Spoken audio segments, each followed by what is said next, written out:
நெஞ்சங்களுக்கு காலை வணக்கம். மோகன்குமார், தமிழ்நாடு முன்னேற்றக் கழகத்தினுடைய நிறுவனத் தலைவர். கள்ளக்குறிச்சியில் விஷச்சாராயம் அருந்தி உயிரிழந்த எனது தமிழ் நெஞ்சங்களுக்கும் கண்ணீர் அஞ்சலியை நாங்கள் காணிக்கையாக செலுத்துகிறோம்.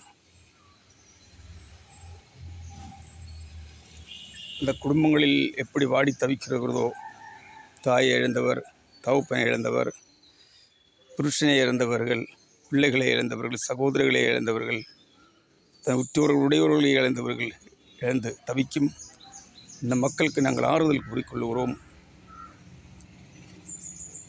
உங்களுக்காக நாங்கள் பிரார்த்தனை செய்கிறோம். நாங்கள் இப்பொழுது யாரை விமர்சிக்க நாங்கள் ஆளல்லை.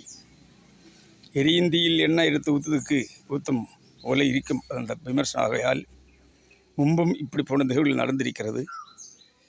இந்த பின்னில் யார், என்ன நடந்தது, கள்ளக்குறிச்சியில் இதுக்கு முன்னாடியும் இந்த விஷச்சாராயம் விற்று கொண்டிருந்ததா, இல்லை அந்த சாவு வீட்டில் வந்தவங்களுக்கு விருந்து போடுவதற்காக மட்டும் செய்ததா என்று அரசு நீதியுத்தமாக விசாரணை செய்ய வேண்டும். இப்பொழுது வேறு எதுவும் நாங்கள் பேச விரும்பவில்லை. நேரம் பெறும்பொழுது நாங்கள் அதை விளக்கப்படுத்துவோம். ஆகையால்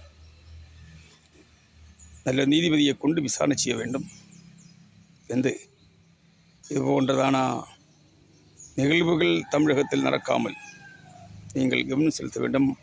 அதிகாரிகளை மாற்றி கொண்டு அதிகமாக டிஸ்மிஸ் செய்து கொண்டு உள்ள பிரயோஜனம் கிடையாது. மேற்கொண்டு இப்படிப்பட்டதான நிகழ்வு வராமல் பார்த்து கொள்ள வேண்டும். அதுக்கு உத்தரவாதிகள் யாராக இருந்தாலும் சரி, எந்த அதிகாரியாலும் சரி, வேலை விட்டு நிற்க வேண்டும். வேலை இருக்கிறவங்கள் மக்களுக்காகவே, ஒழுங்காகவே, நாட்டுக்காகவே பாடுபட்டு என்ன நடக்கிறதுன்னு கவனம் செலுத்தி இவங்கள் வேலைகள் செய்ய வேண்டும். அதான் எங்களுடைய கருத்து.